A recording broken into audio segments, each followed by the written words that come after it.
Straight ahead on CCX News, a closer look at traffic congestion, why the problem is getting worse, and why there's no magic bullet. Plus, a place in Maple Grove to help bring hope and healing. It's a special place that's about to get a significant addition. And later, today's School Spotlight teaches us what it means to live the Cooper way. CCX News starts right now. Hello and thanks for joining us. Heavy traffic is a common sight in the Twin Cities these days. A recent MnDOT report says congestion is the highest it's been since 1993. And as Eric Nelson found out, there are plenty of ideas on how to fix it. Anytime you're in traffic, it's a real issue, right? Although there was a great bumper sticker recently and it said, "You're not stuck in traffic, you are traffic." The stop and go woes are real. In 10 years, MnDOT predicts that roads will be gridlocked 30% of the time. Congestion is one of the outcomes of a thriving economy. Meanwhile, the Met Council forecasts a population increase of 888,000 by 2040, which will add 670,000 vehicles to a system that is already near capacity. We want to move that traffic freely. You're never going to get a congestion-free system, but as much as possible to hold it steady. Traffic snarls are only getting worse, which is why the Met Council is trying to come up with ways to fix things now. One of the proposed solutions is to have more public transportation options. The Met Council is hoping to increase service on 76 bus routes and add 46 new routes. Big picture, the council wants 30,000 new bus riders, 1,000 more van poolers, and additional light rail spokes such as the Botno line in the northwest suburbs. The council is also focused on creating new MnPass lanes. MnPass has been a real success in this region, and we're looking to expand it. And MnDOT actually just did a study looking at where are the best corridors to do the MnPass next. One of those corridors is State Highway 252 through Brooklyn Center and Brooklyn Park, which is frequently gummed up because of stoplights. 252 in terms of cost effectiveness and in terms of reducing congestion and for how much it's going to cost to convert that freeway, or convert it into a freeway, was just the top of the list. It was really impressive. The Met Council believes there is no one clear-cut answer to curing traffic woes, just a lot of different ones. A lot of times the argument gets presented as trains versus cars or cars versus transit, and there really isn't a silver bullet. It's more scattershot. In Maple Grove, I'm Eric Nelson, CCX News. In other news, a paramedic was killed when an ambulance collided with a stalled semi in Brooklyn Center on Monday night. The accident happened on eastbound 694 at the I-94 split. The State Patrol says 24-year-old Marina Shaleen of St. Paul was killed when the Health East ambulance she was in crashed into the semi. She was riding in the passenger seat. The ambulance driver suffered non-life-threatening injuries, and there were no patients on board. We have heard a lot about crime being at historic lows. Statewide, the violent crime rate is at its lowest level in 50 years. We wanted to see how local suburbs compared. Across Minnesota, there were 2.4 violent crimes per 1,000 people. This is according to recently released FBI crime data for 2016. Locally, that number ranges from 0.6 in Plymouth to 3.9 in Brooklyn Park. Violent crimes include murders, rapes, robberies, and aggravated assaults. As for property crimes, the statewide rate is about 21 crimes per 1,000 people. Local suburbs range from Plymouth at 13.1 to Brooklyn Center at 35.1. And property crimes include burglaries, thefts, and arsons. Brooklyn Park Council members heard an update this week on their code of conduct, and that tops our look inside City Hall. A work group made up of city staff, community members, and some council members worked to create and update the code of conduct after a former fire chief resigned for what was described as a culture of hostility. The idea is to clarify conduct and accountability to improve relationships. I like the fact that it explains how we're supposed to do our job, how we're supposed to treat staff and residents and even ourselves up here. And we need to stick to it. You can hold a level of respect. I suppose just say okay and we move on. But when you're talking about voting and costing the taxpayers millions of dollars, that's very important to me, that the facts be presented correctly. 2017. And the City Council is expected to vote on the Code of Conduct later this month. Brooklyn Park has also approved the largest solar energy plan a Minnesota city has ever done. Solar panels will go up on 7 city building rooftops. The council chose a plan that requires no upfront money, and the city would have the option of owning the solar collectors after 20 years. They expect energy savings to be $60,000 the first year and more than $5.5 million after 25 years. Still ahead, what it means to live the Cooper way. That's the subject of today's School Spotlight. Plus, the soccer playoffs get started Tuesday night for many local teams. We'll hear from 2 of the contenders. But first, back to average temperatures on Wednesday, high of 60. We'll be right back.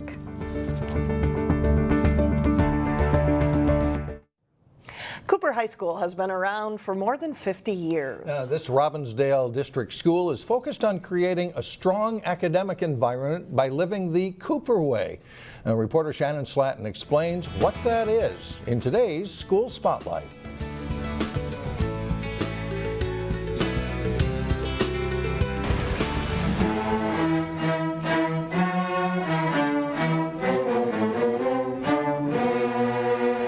Cooper High School, in every class, in the hallways, and in instruction, there's a mantra for students and staff. Live the Cooper way, or honesty, accountability, work ethic, and kindness. We like to feel we embody that, and we want to do that within our community, whether we're here or whether we're out there. So it's constantly something we're working on. Principal Frank Herman says you can also see the Cooper way in Cooper Cares, a challenge for students to complete 10,000 hours of community service this year.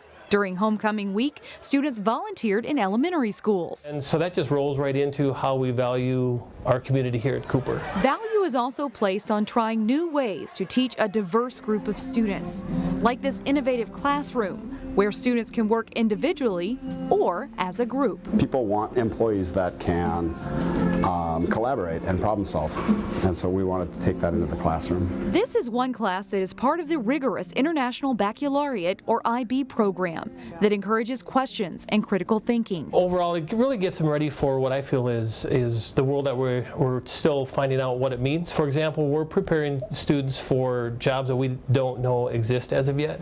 The high school has more than 25 college-level courses, including a growing aerospace and engineering program. Today, students are building a cable car from scratch. Their design is up to them, their propulsion is up to them, the materials they use are up to them. Last spring, students designed and tested rockets. We're launching the rockets to take data for our lab reports that we're going to do. And so we got timers, and then we have altitude measures. Failure is not an option. I don't like that quote. I like the failure is an option quote, because failure happens and you have to know what to do once you fail. Students learn these higher level thinking skills not only in science, but across the curriculum. Sounds like a subway in here. We like to give the kids a lot of opportunity to explore and to explore themselves as performers, and that helps them be better students, be better human beings, be better citizens, and just an all-around, well-rounded student. The Performing Arts Department, which has always been a strong part of Cooper High School, is growing again after being cut back about 10 years ago. We try to do breadth and depth in terms of Shakespeare, movement pieces, original pieces. Right now we're excited to do a contemporary musical. Last year we did kind of an old school musical. The elective classes will feed into an already robust and award-winning extracurricular program. All examples of how students are living the Cooper way. Trying to embrace our kids and develop the whole child piece, and to come and visit, because sometimes you hear things, but what's really happening here is so different. In New Hope, Shannon Slatton, CCX News. Cooper has also changed how it does lunchtime. Now it's called Lunch and Learn, with more options to eat outside or get help from classmates or teachers. The hope is it'll decrease the amount of time students spend on after-school projects or tutoring. Still ahead, a Golden Valley school gets extra fuel to help students live a healthy lifestyle. But first, the Wayzata girls tennis team moves into their section final. John Jacobson has the details coming up next in sports.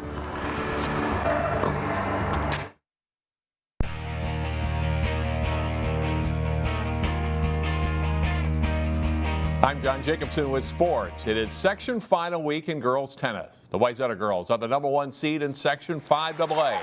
They met Delano in the semifinals.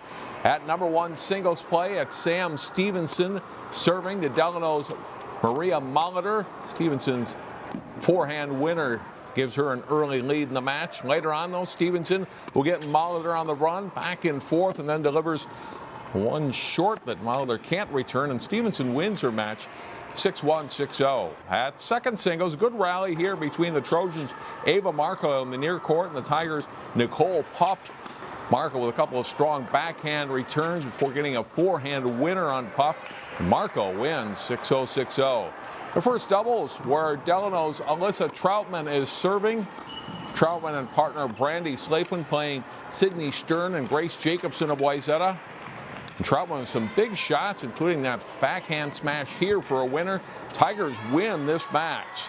Second doubles play, the Trojans' Lauren Lowe and Miyazuki in the near court facing Lydia Ramsden and Megan Stoughton. Lowe will finish this long rally with a great winner at the net. They win this match in straight sets. Wayzata takes it 6-1. While highlights of the Maple Grove Buffalo semifinal tomorrow. Hopkins lost to Edina 6-1 today in the 6AA final. The soccer playoffs get started Tuesday night for many local teams. The Maple Grove girls will take aim at their first ever trip to the state tournament. The Crimson enter the postseason with a 14-2 record. They are the top seed in Section 5AA after winning the Northwest Suburban Conference title. Despite a late season loss to Andover, they feel pretty good about the season so far and are eager to keep it going. I think we've been playing really well. Like, we've been working together and working hard, like, overall as a team. So I think we've really come together this year. And so we're looking to just keep doing the things we've been doing well, and then move on to, getting a little bit sharper at some other things, and see if we can bring our level of play up for the playoffs.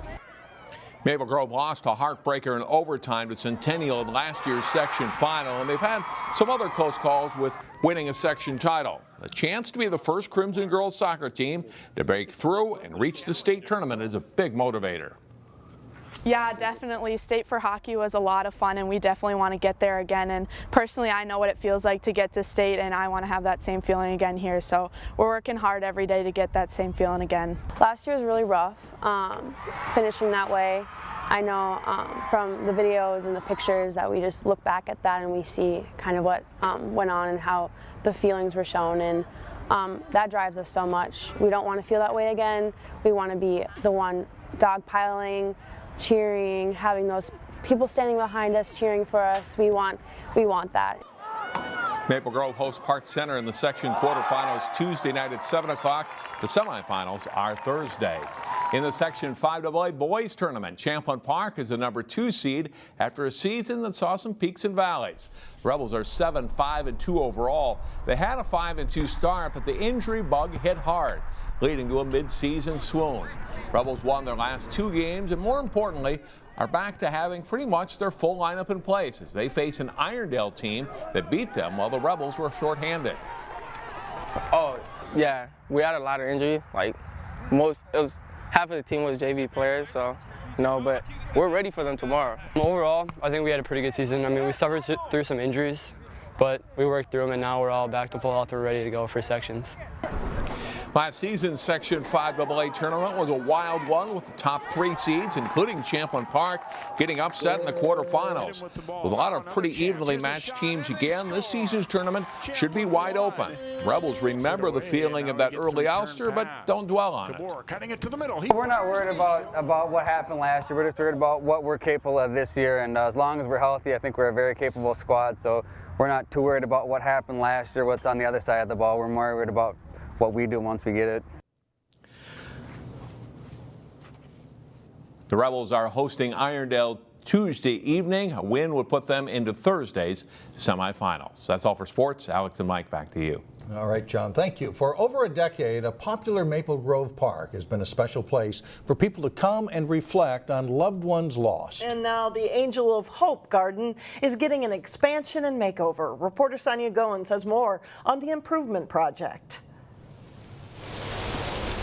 Maple Grove Arboretum is a park that's been here for about 30 years. The Maple Grove Arboretum is absolutely amazing this time of year. This is a really nice place to be. Many folks visit the 15-acre park to get close to nature, while others come to heal. I come here often. I live half a mile from here. Sue Dragg has plenty of reasons to visit the Angel of Hope Garden, which is located inside the park.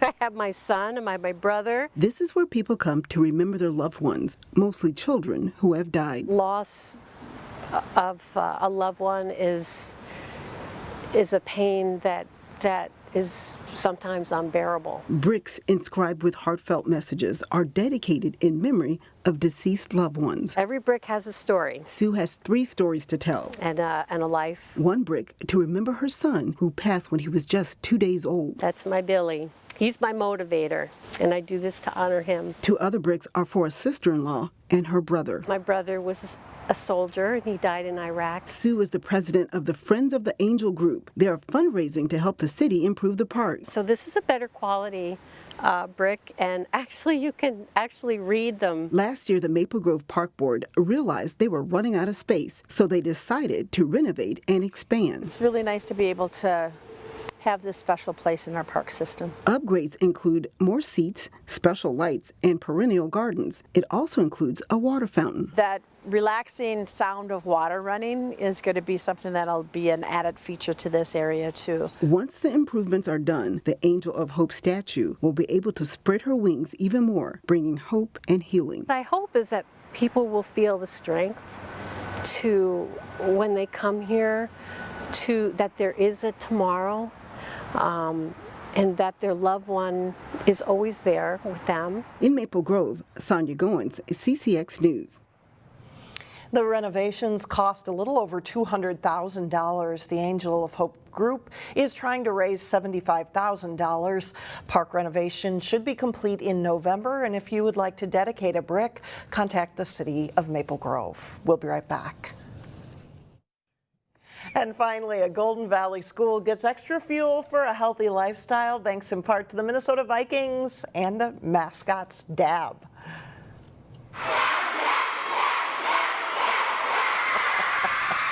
Well, there you go. Victor the Viking fired up the students at the School of Engineering and Arts doing a dab. Vikings receivers Laquan Treadwell, Ryan Hogue, and punter Ryan Quigley were also in attendance. They joined the Midwest Dairy Council in presenting the C School with a $10,000 grant. The money will help support healthy eating and physical activity programs at the school. The grant is part of the NFL's Fuel Up to Play 60 program. A lot of fun, a lot of energy there. Yeah, a lot of dabbing, it looks like, right? That's it for now. Thanks for joining us, everyone. We will see you back here on Wednesday, starting at 4 o'clock.